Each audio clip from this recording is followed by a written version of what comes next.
Party 10 చరిత్రలో ముందెన్నడూ లేనంతగా BRS నాయకులు కార్యకర్తలు సంఘర్షణకు గురవుతున్నారు. పుంజుకోవాల్సిన తరుణంలో తమ నాయకుడు వైఖరి గురించే పార్టీ శ్రేణులు ఆందోళన మారుతున్నారని ప్రకటించి మారినట్టే కనిపించి మార్పు లేకుండా ఉన్న తమ నేత కేసీఆర్ పట్టి పట్టని ధోరణి ఇలాగే ఉంటే ఇక పార్టీ పరిస్థితి మారట్లేదా అన్నది వారి మొదళ్లను నిరంతరం తొలుస్తున్న ప్రశ్న. నిన్నటికి నిన్న కాంగ్రెస్ ప్రభుత్వానికి 2 ఏళ్లు గడివిచ్చాం, ఇక ఉపేక్షించేది లేదు, తోలు తీసుడే తోముడే అని ప్రకటించి ఒక్కరోజుకే తమ నేత అసెంబ్లీకి మొహం చాటేసిన తీరు మళ్ళీ ఫామ్ హౌస్ బాట పట్టిన వైనం బీఆర్ఎస్ వారిని అయోమయానికి గురిచేస్తుంది. అసెంబ్లీ లాబీల్లో అంతరంగిక ముచ్చట్లలో ఇది మాకే పాలుపోని పరిస్థితి అన్న బీఆర్ఎస్ ఎమ్మెల్యే ఒకరి వ్యాఖ్య పార్టీ సగటు మనోస్థితికి పట్టిన అద్దం. తెలంగాణలో రాజకీయ అజెండాను ప్రతిపక్షం నిర్దేశించడం లేదు. పాలకపక్ష కాంగ్రెస్ పన్నే రాజకీయ పన్నాగంలో పడి ప్రతిపక్షం గిలగిలా కొట్టుకుంటుంది. రాష్ట్రంలో విపక్ష సంకటం పాలక పక్షానికి సంబరంగా, జనానికి నిరుత్సాహంగా, ప్రజాస్వామ్యానికి వెలితిగా ఉంది. ప్రజలకు గట్టిగా గలం వినిపించడానికి అసెంబ్లీని వేదికగా వాడుకోవడంలో విపక్ష బీఆర్ఎస్ విఫలమవుతుంది. స్పీకర్ తమకు అవకాశం ఇవ్వట్లేదనే ఒక అంశంపై అప్పటికప్పుడు అక్కడికక్కడ నిరసన తెలపడం కాకుండా మొత్తం శీతాకాల సమావేశాల్ని బహిష్కరించడం వ్యూహపరమైన తప్పిదమనే అభిప్రాయం ఇతరుల కన్నా పార్టీ వారిలోనే అధికంగా ఉంది. పైగా తాము లేవనెత్తిన నదీ జలాల హక్కుల అంశం చేపట్టడానికి సర్కారు సిద్ధమైనప్పుడు తగు వాదనతో ప్రభుత్వాన్ని ఇరుకున పెట్టేందుకు గల అవకాశం జారవిడ్చుకుందనే భావన వ్యక్తమవుతుంది. సభలో గైర్హాజరు కారణంగా 10 ఏళ్లు అధికారంలో ఉంటూ నీటి ద్రోహం చేసి చర్చలో దొరికిపోతామని మొహం చాటేశారు అనే పాలకపక్ష విమర్శకు తామే తావు ఇచ్చినట్లయింది. పట్టుమని 25 మంది ఎమ్మెల్యేలకు మించి సంఖ్యాబలం లేకుండా ప్రతిపక్ష నాయకుడి హోదా సహితం లేని రోజున దివంగత నేత పి జనార్దన్ రెడ్డి మొక్కవోని దీక్షతో విపక్ష పాత్ర పోషించారు. గట్టి ప్రతిపక్ష పాత్ర నిర్వహించమని ప్రజలు 39 మంది ఎమ్మెల్యేలను ఇస్తే జనం విశ్వాసాన్ని బీఆర్ఎస్ నిలబెట్టలేకపోతుంది. జారిపోయిన 10 మంది ఎమ్మెల్యేలు 8 మంది మేమింకా పార్టీలోనే ఉన్నామంటున్నా ఏమీ చేయలేని నిస్సహాయ స్థితి. సాంకేతికంగా ఏదైనా చేయడానికి నాయకత్వం శోధిస్తున్నట్టే లేదనే విమర్శ వినిపిస్తుంది. 2 ఏళ్ల తర్వాత పార్టీ శాసనసభాపక్షానికి ఉపనాయకులను ఎంపిక చేసి కూడా వారి సేవలను సమర్థవంతంగా వాడుకోలేని పరిస్థితి ఏర్పడింది. ఇక బడ్జెట్ సమావేశాల వరకు నిరీక్షించాల్సిందే. కేసీఆర్ అసెంబ్లీకి రావాలని ఆయన తనయ్య కవిత కూడా అంటున్నారు.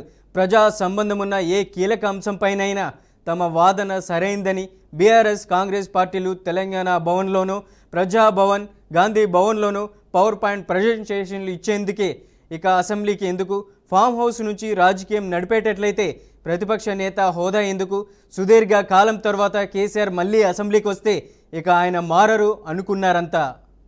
కొద్ది నిమిషాలే సభలో ఉండడం, అసెంబ్లీ రిజిస్టర్ తన గదికి తెప్పించుకొని సంతకం చేయడాన్ని ఆయన వ్యూహకర్తలే ఆర్భాటంగా మీడియాకు విడుదల చేయడం, తెల్లారేయేసరికి గైర్హాజరవటం వెనుక వారి వ్యూహమేమిటో ఎవరికీ బోధపడలేదు.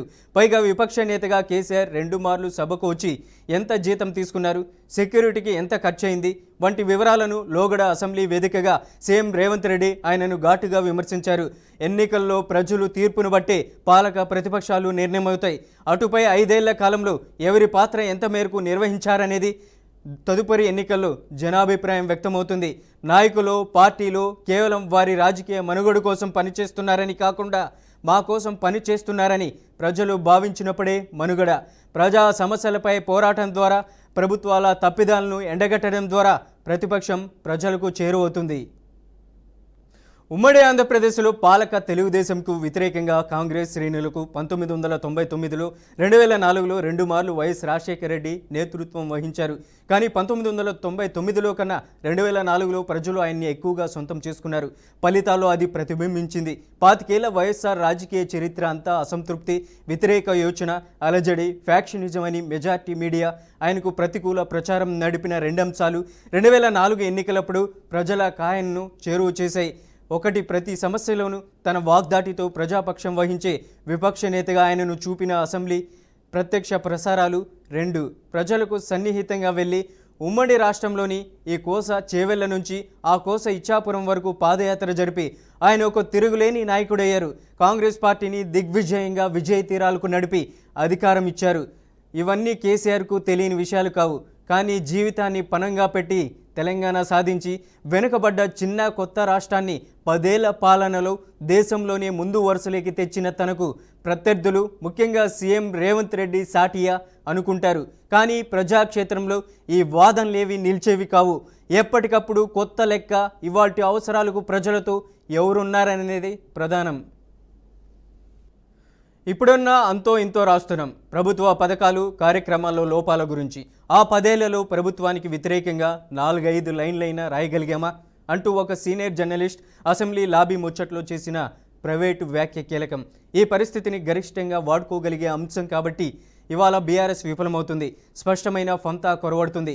10 ఏళ్లు అధికారంలో ఉండి ఏకపక్షంగా వ్యవహరించిన వారికి కొన్ని విషయాల్లో నోరెత్తే విమర్శ చేయలేని బ్యాగేజ్ ఒకటి ఉంటుంది.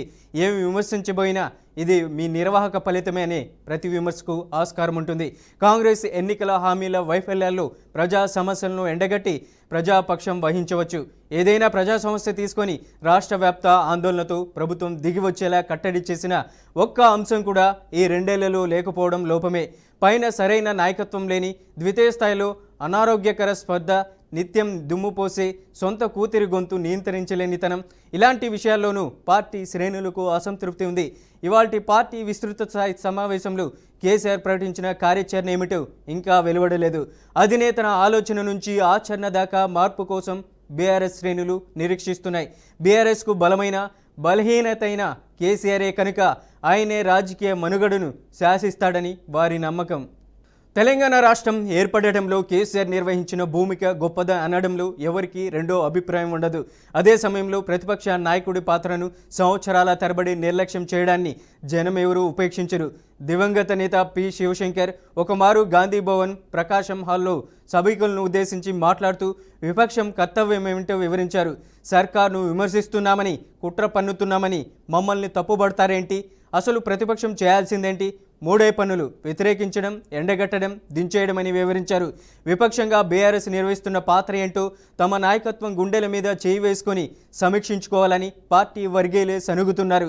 కోవిడ్ కాలంలో ఐటీ ఉద్యోగుల్లాగా వర్క్ ఫ్రమ్ హోమ్ అంటేనో, వర్క్ ఫ్రమ్ విల్లా అంటేనో, వర్క్ ఫ్రమ్ ఫామ్ హౌస్ అంటేనో రాజకీయాల్లో చెల్లదు.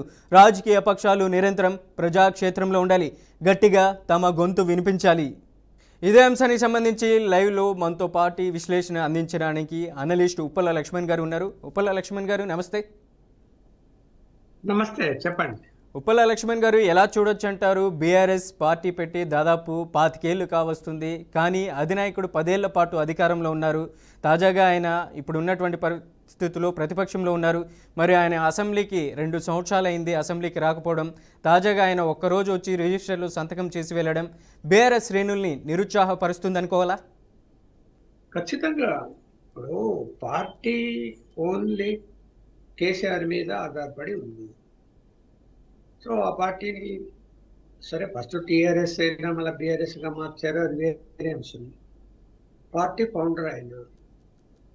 సో పార్టీని తెలంగాణ విభజన కింద తీసుకొచ్చి ఆయన సక్సెస్ అయ్యారని ఒక విధంగా మనమేమి ఫెయిల్ అయ్యారని చెప్పడం. ఎందుకు రాష్ట్రం విడిపోయింది, తెలంగాణ వచ్చింది, మళ్ళీ అధికారంలో కూడా వచ్చారు 10 సంవత్సరాలు.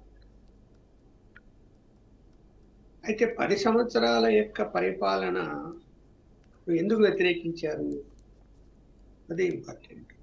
ఎందుకు అంటే 25 సంవత్సరాలు అవుతున్నది కాబట్టి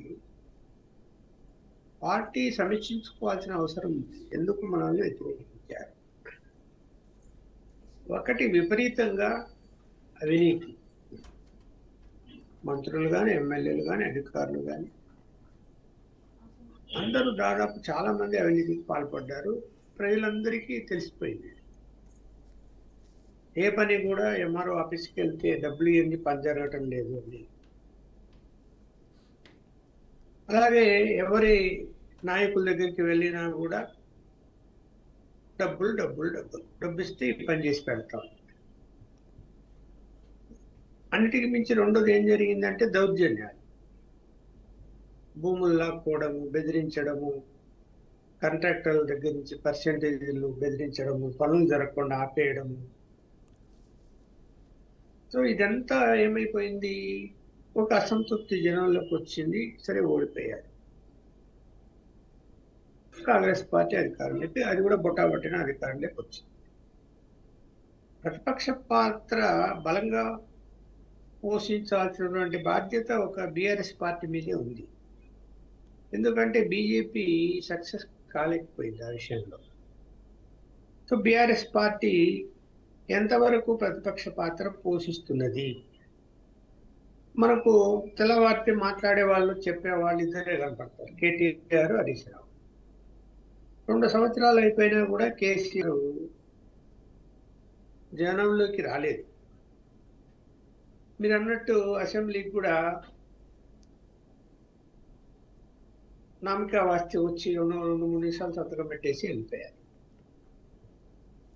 అసలు ఆయన పార్టీని బిల్డప్ చేసింది ఆయన అయినప్పుడు, పార్టీ రోజు రోజుకు దిగజారిపోతూ ఉన్నప్పుడు పార్టీని రక్షించుకోవాల్సిన బాధ్యత ఎవరిది? ఆయనదే కదా.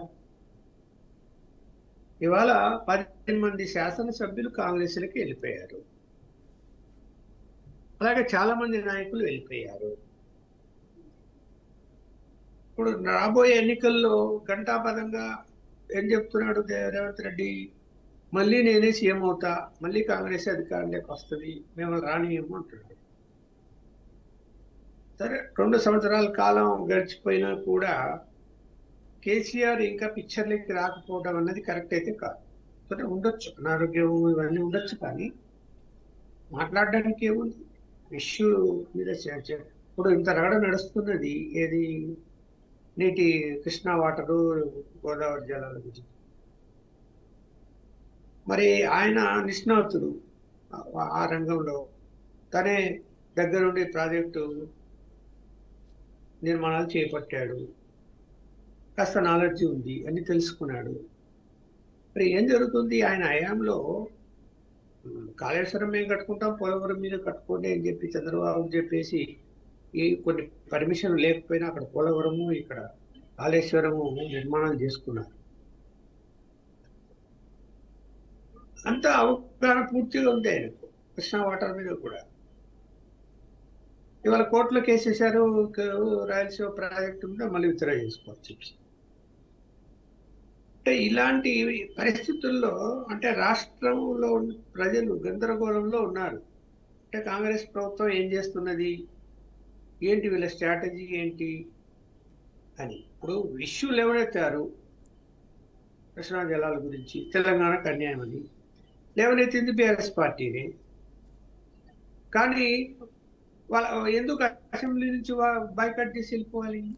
ప్రధానంగా కేసీఆర్ కూడా కృష్ణా నది జలాలు, పాలమూరు రంగారెడ్డి ఎత్తిపోతల ప్రాజెక్టుకి సంబంధించినటువంటి అంశంలో కూడా ఆయన కొన్ని అంశాలను లేవనెత్తారు. ఆ అంశాలను అందరూ అనుకున్న విధంగా అసెంబ్లీ సమావేశాల్లో ప్రస్తావిస్తారని అనుకున్నారు, కేసీఆర్ ఈ సెషన్ కంటిన్యూ అవుతారని. కానీ తీరా చూస్తే అక్కడ ఉన్నటువంటి కాంగ్రెస్ వాళ్ళు కూడా చెప్పారు, ఆయన గౌరవానికి భంగం కలిగించాం, సముచితమైన స్థానం ఇస్తాం, ఆయన నిష్ణాతులైనారు ఇందులో ప్రాజెక్టులు, అలాగే ఆయన కట్టినటువంటి ఎన్నో ప్రాజెక్టుల విషయంలో డిపిఆర్లు అన్నీ సిద్ధం చేశారు, కాబట్టి ఇట్లాంటి విషయంలో ఆయన సలహాలు సూచనలు మాకు కూడా అవసరం అనేసి కాంగ్రెస్ పార్టీకి సంబంధించినటువంటి ఉత్తమ్ కుమార్ రెడ్డి, డిప్యూటీ సీఎం బట్టి విక్రమార్క కూడా చెప్పారు. ఇట్లాంటి పరిస్థితుల్లో ఆయన డ్రాప్ అయిపోవడం ఒక ఇంత బీఆర్ఎస్ శ్రేణులను ఆశ్చర్యానికి గురి చేస్తుంది, మరొకవైపు కాంగ్రెస్ వాళ్ళు దుమ్మెత్తిపోస్తున్నారు.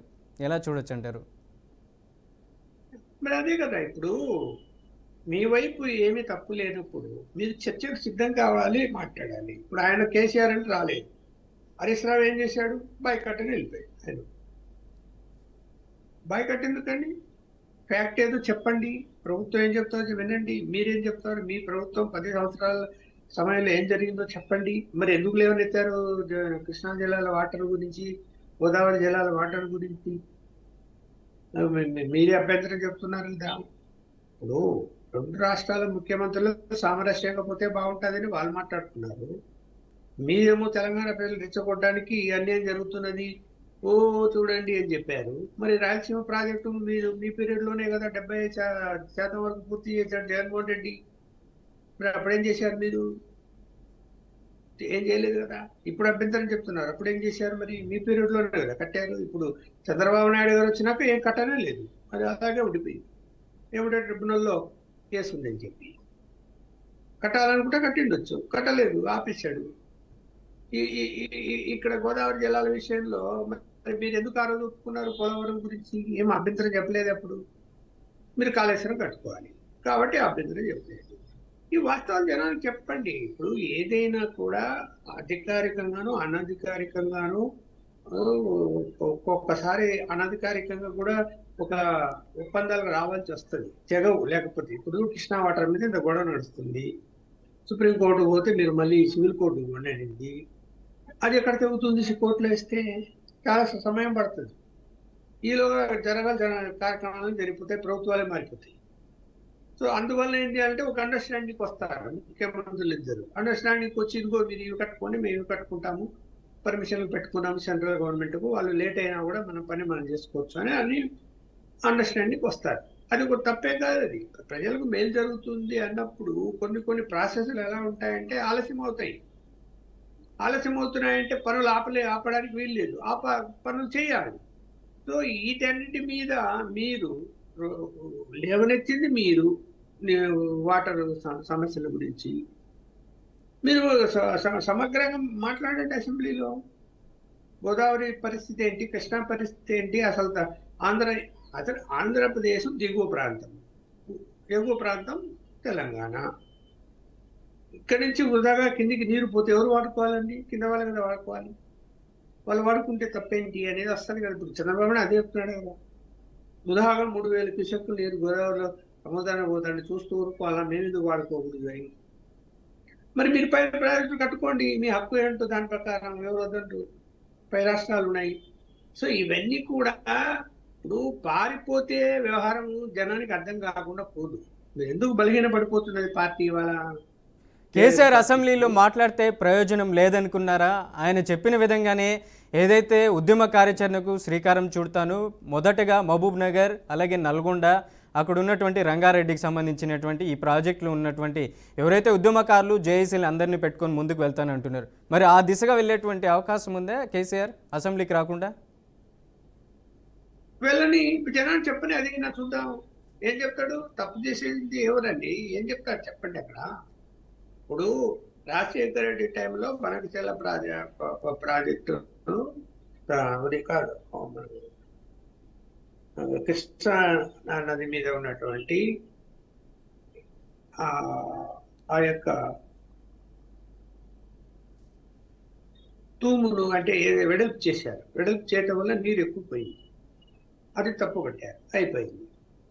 జగన్మోహన్ రెడ్డి గారు దానికి కాస్త డిస్టెన్స్లోనే అంటే శ్రీశైలం ప్రాజెక్టు సంబంధించి బ్యాక్ వాటర్ నుంచి పట్టిసీమ ప్రాజెక్ట్ నిర్మించారు, లిఫ్ట్ చేసి తీసుకెళ్లేటువంటి రాయలసీమ ప్రాజెక్టును మొదలుపెట్టారు. మొదలుపెట్టినప్పుడే ఇప్పుడు అక్కడ అన్యాయం జరుగుతుంది దానివల్ల అంటే మొదలుపెట్టినప్పుడే అడ్డంకులు చెప్పాలి కదా. ప్రభుత్వం ఉండేది ఎవరు? కేసీఆర్ కదా. ఆ రోజేమో జగన్మోహన్ రెడ్డి మీరిద్దరు ఫ్రెండ్స్, అంటే మీ ఫ్రెండ్షిప్ కోసము లేకపోతే మీ కాంట్రాక్టర్ల పర్సెంటేజ్ల కోసము మీరు ఊరుకున్నారు అనే దాని అర్థం. ఎలా కట్టిండు 70% వరకు వర్క్స్. మరి అసలు అది కూడా ఎత్తిపోదల పథకమే. కృష్ణా వాటర్ని తీసుకెళ్తాం. మరి మీరు పై ప్రాంతాల్లో మీకు నీరు తక్కువ ఉంది, కర్ణాటక ఆలమట్టి వలన ఇక్కడ నీరే రావటం లేదని చెప్తున్నాడు తెలంగాణ. కింద కృష్ణా మీద వాటర్ ప్రాజెక్టు ఎత్తిపోదల పథకం పెట్టుకున్నప్పుడు రాయలసీమ ప్రాజెక్టు దానివల్ల మీకు అన్యాయం జరుగుతుందా లేదా అన్నది ఇవాళ కనిపిస్తున్నదా? ఆ రోజే చెప్పిండాలి కదా. సో ఇక్కడ ఏంటంటే ఇక్కడ ఏదో విధంగా ప్రజలు మొబ్బెట్టి ఓట్లు వేయించుకొని గెలవాలా అనేది తప్ప మీరు ఇంటర్నల్గా కాంట్రాక్టర్లతో లాలుచి పడతారు, పక్కన ఆంధ్రప్రదేశ్ ముఖ్యమంత్రితో రాజీ పడతారు, అన్ని చేస్తారు. మమ్మల్ని ఎక్కడ తెలంగాణ సెంటిమెంట్ అని మాట్లాడతారు మీరు అనవసరంగా. ఎందుకు లేవనెత్తారు ఆ సెంటిమెంట్? ఇప్పుడు ఏం అవసరం ఉంది? అయిపోయింది, తెలంగాణ వచ్చేసింది, ప్రజలంతా ఎక్కడో అక్కడ ఉన్నారు, సుఖంగా ఉన్నారు, అన్ని వ్యాపారాలు చేసుకుంటున్నారు, బాగానే నడుస్తుంది. ఆంధ్ర వాళ్ళు కూడా హైదరాబాద్లో ఉన్న వాళ్ళందరూ కూడా వ్యాపారాలు చేసుకుంటారు, బాగానే ఉన్నారు. ఇప్పుడు తెలంగాణ సెంటిమెంట్ లేవనెత్తడం వల్ల ప్రయోజనం ఏంటి? నీటి విషయాల్లో ఖచ్చితంగా ఒక పద్ధతి ఉంటుంది, ట్రిబ్యునల్ ఉంది, ట్రిబ్యునల్లో విచారణ జరుపుతుంది, ఎన్ని నీళ్ళు పైనుంచి వస్తాయి, ఎన్ని నీళ్ళు కిందికి పోతాయి, ఎవరెన్ని వాడుకోవచ్చు అనే వాళ్ళు నిర్ణయం తీసుకుంటారు, సమయం పడుతుంది. ఈలోగా మీరు ప్రాజెక్ట్ కట్టుకోకుండా ఉన్నారా? కట్టుకోండి. ఎవరు వద్దన్నారు? ఇక్కడ 5-6 ప్రాజెక్టులు కడుతున్నారు, ఎందుకు ఆపేశారు మధ్యలో? మరి ఎవరు ఆపమని చెప్పలేదు కదా. కృష్ణావటం మీద తెలంగాణలో. పాలమూరు రంగారెడ్డి ఆపమని ఎవరు చెప్పారా? ఎందుకు చేయలేకపోయారు? సో ఇవన్నీ వస్తాయి. అందువల్ల ఏంటంటే ఒకటి, ఇప్పుడు రాబోయేటువంటి కాలంలో 2 సంవత్సరాలు వృధా చేశారు. ఇంకా 3 సంవత్సరాలు కేసీఆర్ గారి పిక్చర్కి రాకపోతే, ఇప్పుడు చూసాం కవిత వల్ల ఎవరికి డ్యామేజ్ అయింది? ఆమెను ఎందుకు సర్దుబాటు చేసుకోలేకపోయారు? ఇవాళ బీఆర్ఎస్ పార్టీ డ్యామేజ్ అవుతున్నది కదా, ఆమె చెప్పే మాటలు, ఆమె చెప్పే ఆరోపణలు. మరి ఎవరికి నష్టం? పార్టీకి నష్టం. సో మీ పార్టీ బలహీనపడితే లాభం ఎవరికి? కాంగ్రెస్కే. మామూలుగా అయితే బీజేపీకి లాభపడాలి. బీజేపీ అనుకున్నట్టు ఇంకా పుంజుకోవడం లేదు, నమ్మకం కలగడం లేదు ప్రజలకి. నమ్మకం కలిగితే మళ్ళీ కాంగ్రెస్ వర్సెస్ బీజేపీ వస్తుంది, మీరు ఎక్కిపోతారు. ఇంకా మీరు నమ్మకం కలిగించండి. ఇప్పుడు మళ్ళీ అనేక వార్తలు వస్తున్నాయి. ఇవాళ మీ కుటుంబంలో సమస్యలు ఇంకా ఎక్కువ ఉన్నాయి, కవితనే కాదు హరీష్ రావు కూడా పెట్టుకెళ్ళిపోవచ్చేమో, ఒక 17 మంది ఎమ్మెల్యేలు తీసుకొని ఆయన బీజేపీలో చేస్తాడేమో అని కూడా సోషల్ మీడియాలో వార్తలు. లేదు బీజేపీతో పొత్తు పెట్టుకుంటారేమో కేటీఆర్, అందుకని ఇంటర్నల్ గా బీజేపీ వాళ్ళతో రాయబారం నడుపుతున్నారని వార్తలు వస్తున్నాయి. ఆ స్థాయికి దిగారిపోతే ఇక పార్టీ భవిష్యత్తు ఏముంటుంది చెప్పండి? ఇప్పుడు ఈ 2 నేషనల్ పార్టీలు బీజేపీ కాంగ్రెస్, వాటికి మీరు సరెండర్ అయిపోతే కాంగ్రెస్కైనా బీజేపీకైనా ఇంకా మీ పార్టీ మనుగడ ఏముంటుంది? రైట్, మొత్తానికి ప్రభావం ఎలా ఉంటుంది? కవిత కూడా ఒకవైపు విమర్శలు చేస్తూ వస్తుంది బీఆర్ఎస్ పార్టీ మీద. గత 10 ఏళ్ళలో కూడా కవిత జాగృతి అనే సంస్థతో బీఆర్ఎస్ పార్టీలో నిజామాబాద్ ఎంపీగా కూడా ఉన్నారు. మరి మొత్తానికి ఎలా ఉంటుందో చూద్దాం. లైవ్లోకి వచ్చి మీ విశ్లేషణ అందించినందుకు ధన్యవాదాలు ఉప్పల్ల లక్ష్మణ్ గారు. Thank you so much. Right, మొత్తానికి కేసీఆర్కి సంబంధించినటువంటి ఏదైతే ఆయన ఒక్కరోజు అసెంబ్లీకి రావడం, బీఆర్ఎస్కి సంబంధించినటువంటి సొంత క్యాడర్లని మింగుడు పడినటువంటి అంశం అయితే నెలకొంది. మరి మొత్తానికి ఇక జరగబోయేటువంటి బడ్జెట్ సమావేశాల్లో అయినా కేసీఆర్ అసెంబ్లీకి రాగలుగుతారా, లేకపోతే ఆయన పూర్తిగా ఈ అసెంబ్లీ సమావేశాలకి రాకుండా ఏదైతే ఆయన చెప్తున్న విధంగా ఉద్యమ కార్యాచరణకు జేఏసీల ఆధ్వర్యంలో ముందుకు వెళ్తారా అనేది కూడా వేచి చూడాలి.